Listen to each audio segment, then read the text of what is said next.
So for one, moderator account as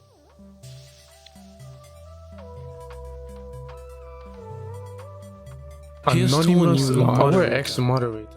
Welcome back to the channel. It's been ages since I've posted, but the re-release of Pixel World should be something I post about, I suppose. Let's get into this video and see what happens.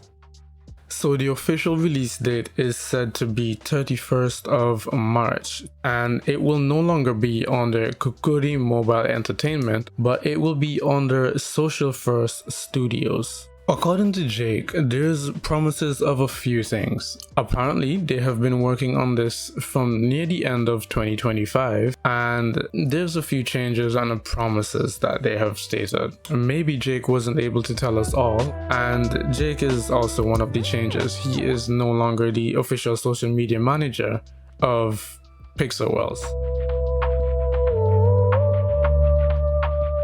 He will be just a regular player potentially, or maybe they'll give him moderator or something, I don't know, we will see.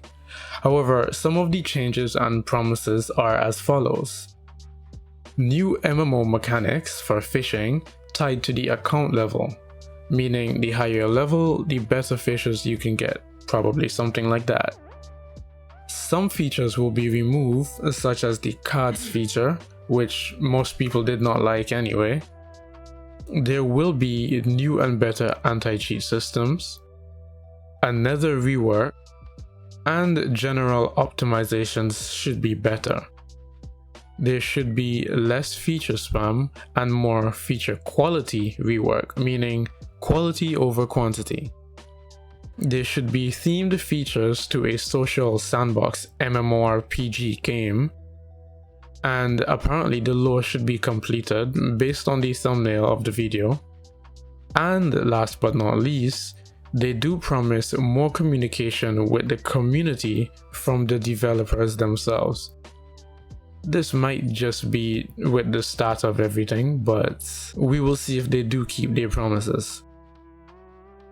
For it to be re-released after and during the fall of NExus Station, which many saw as nothing but a cash grab and a big play on FOMO or fear of missing out, leading to the re-release of Pixel Worlds is very suspicious. You have seen private servers and standalone games making their way, taking what was missing from Pixel Worlds leaving the gaming community. Whether it's a business decision or they actually do love the game, we will find out.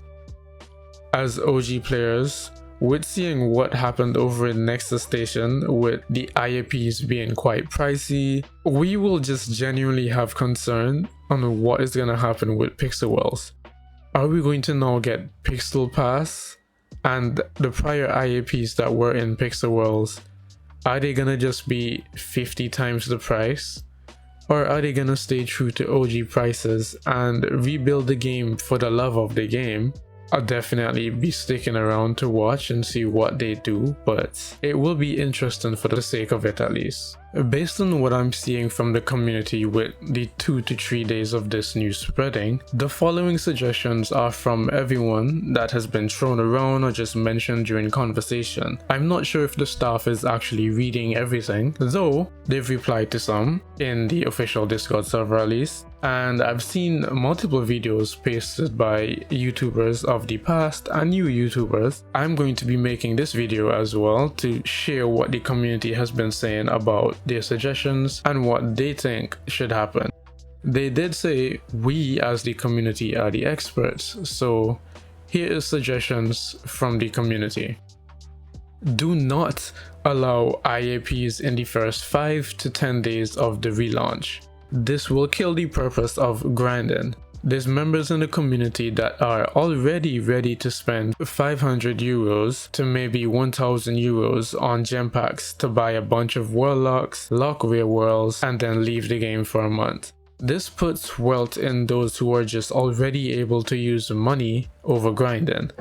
While we're aware the company must make money to uphold the game, trust us, you won't be losing the entire player base by letting us grind at least 2 to 4 warlocks before the whales join the game again.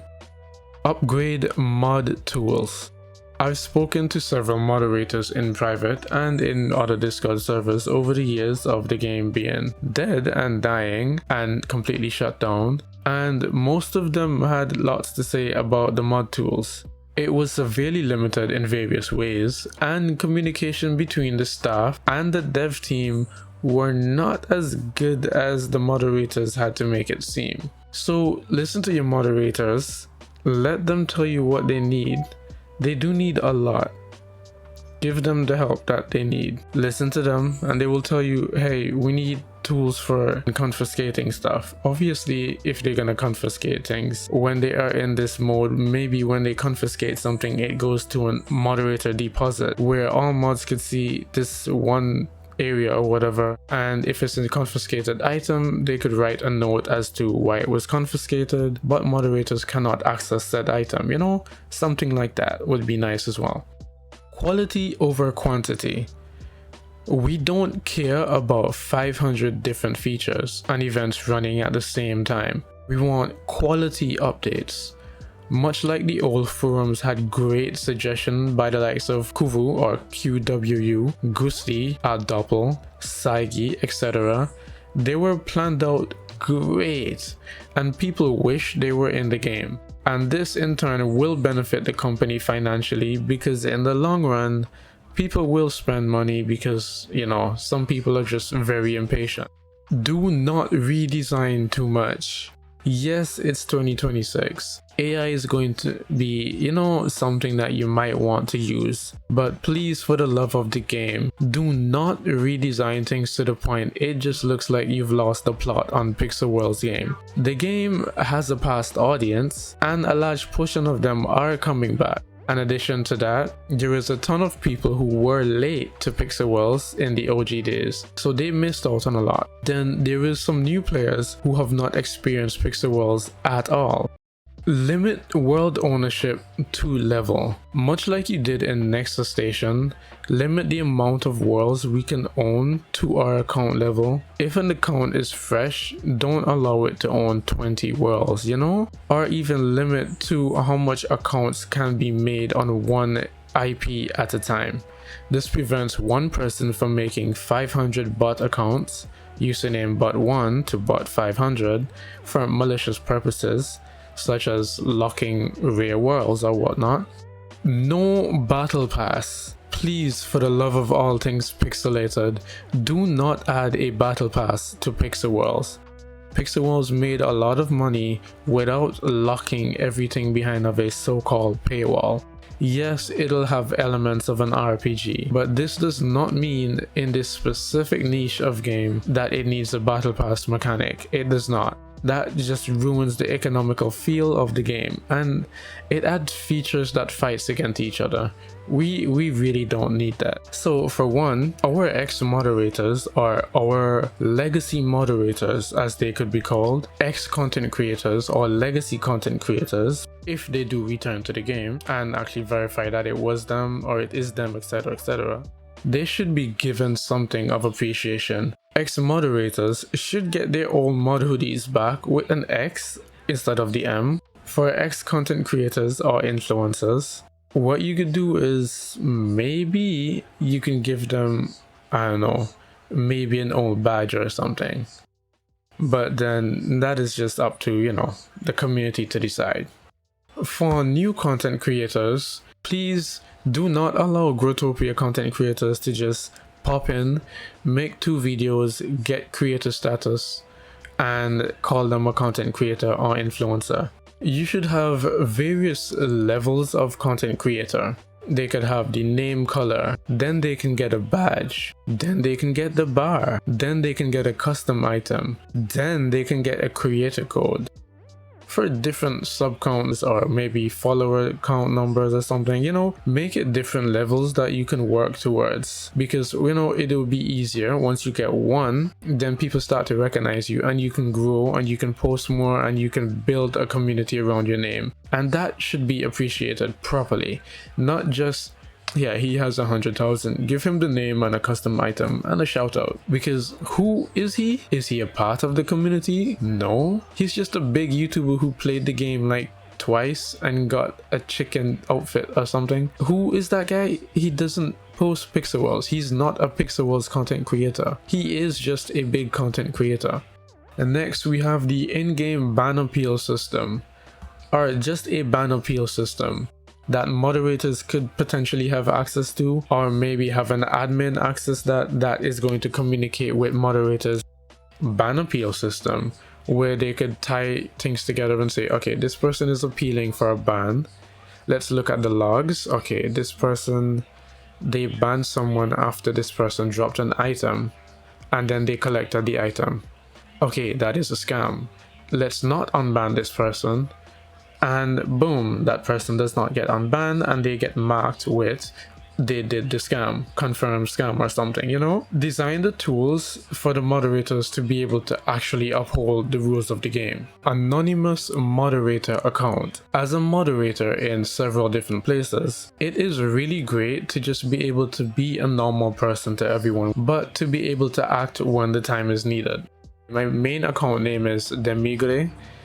Let me be a moderator, and when I switch my moderator role on, it is showing up as DeVz, not DeVz. DeVz is my personal, right? That's me. It's one account, two names. The moderator role gives you the second name and you can turn it on and off. However, as DeVz, I could be a normal person. It just shows up as normal. Everyone can kick me, ban me, whatever.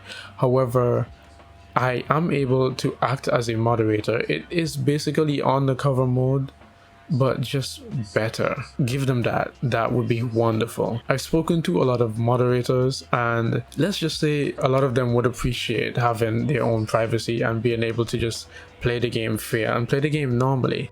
Add more flags and languages. Like, adding more flags to the game should not be difficult.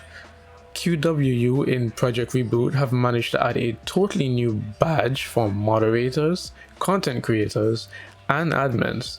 Antigua representation would be amazing, personally, just saying.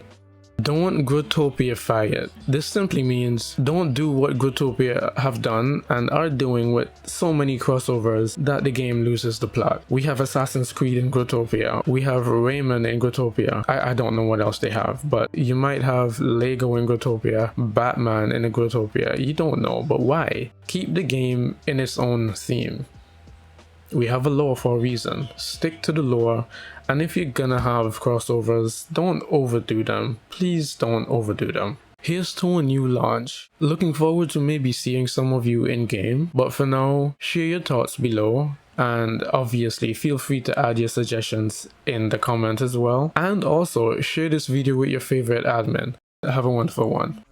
Bye-bye. Look, I still remember the memories we had. Might be a break or state to the heart. Oh, peace to me doesn't leave a good mark. And I met some cool people, we're never apart. I got something that I gotta get doing. If I did not do it, well, no one will do it. I got a life that I gotta be living. If I am not living, I'm sure to be living. I might be back, but don't call me for fact. Cause the way they react is a knife in my back. Tag for attack, cause it's tit for the tat.